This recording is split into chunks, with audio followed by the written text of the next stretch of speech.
Donald Trump on Thursday expressed regret over some of the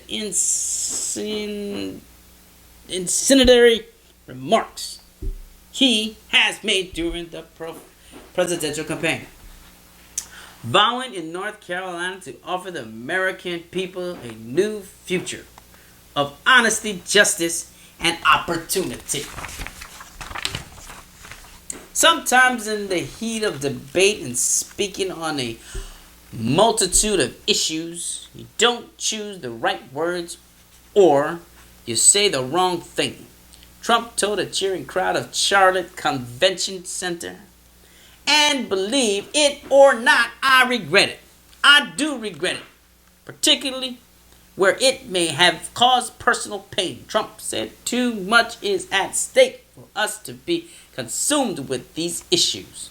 But one thing I can promise you this, I will always tell you the truth. Throughout the campaign, Trump has slammed Hispanic women and other groups. He has accused a federal judge of not being objective in hearing a lawsuit against Trump University because of his Hispanic heritage, and slammed the parents of a Muslim army captain who died in Iraq. These comments have caused Trump's poll ratings to plunge, driving donations and endorsements from the Republican presidential nominee. Trump's speech was his first since a major shakeup in the campaign on Wednesday. Breitbart News Executive Chairman Stephanie Bannon has named Chief Executive of Hollister Kellyanne Conway was promoted to campaign manager. The campaign has also invested nearly $5 million in advertising in the 4 key battleground states beginning on Friday. It speak the truth for all of you and for everyone in the country who doesn't have a voice, of which there are many, Trump said. I speak the truth on behalf of the factory workers who lost his or her job, and that's happening more and more in our country. I speak the truth on behalf of the veterans who has been denied the medical care they need and the medical care they deserve, and so many are not making it. But they're going to make it if Trump becomes president, he said.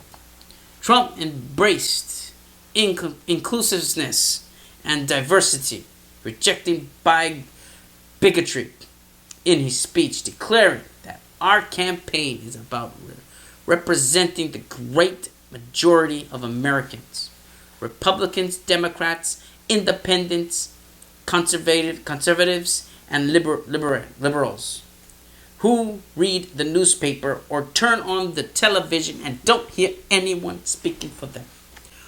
All they hear are insiders fighting for other insiders, he added.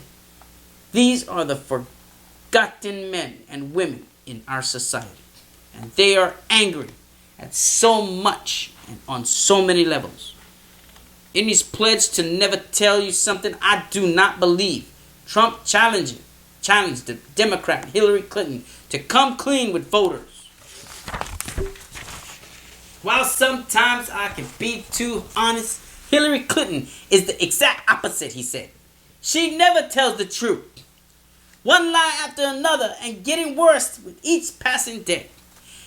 He cited the email scandal and pointed out on Thursday an admission by the State Department that the $400 million in cash paid to Iran was being held pending the release of 5 American hostages being held in Tehran. Now, the administration has put every American traveling overseas, including our military personnel, at greater risk of being kidnapped, Trump said. Hillary Clinton owns President Barack Obama's Iran policy. One more reason she can never, ever be allowed to be president. Trump reiterated a number of his earlier campaign promises. Building the wall on the U.S. border with Mexico. Destroying the Islamic State and radical jihadism. and banning refugees from countries that support terrorism, and took pride in making the powerful, and I mean very powerful, a little uncomfortable now and again, including some of the powerful people, frankly, in my own party. Trump continued, because it means that I'm fighting for real change. Amen to that. Trump, I regret some of the remarks I've said. There's a lot of things that Trump has said that people took out of proportion. You can't say something and then you got the media change what you said and add something else on it to make it sound like something else. You have to listen to the whole story and use your brain to analyze what he said and make sense of it. You can't listen to me and then go and listen to the news and then hear what they say and make sense of what they say instead of listening to the person that actually said it. You can't really listen to anybody else but the person that said it, and you come up to your conclusion. It's the same thing like reading your Bible. You can read your Bible and come up with your own conclusions. You can know what goes on in the Bible. But if you listen to somebody else that read the Bible, they come up with a totally different conclusion. So you have to read your own Bible and be led to do things according to what it says. You don't listen to other people. You only listen to the source. If you get the source, listen to the source, and you get what you want to say. Amen.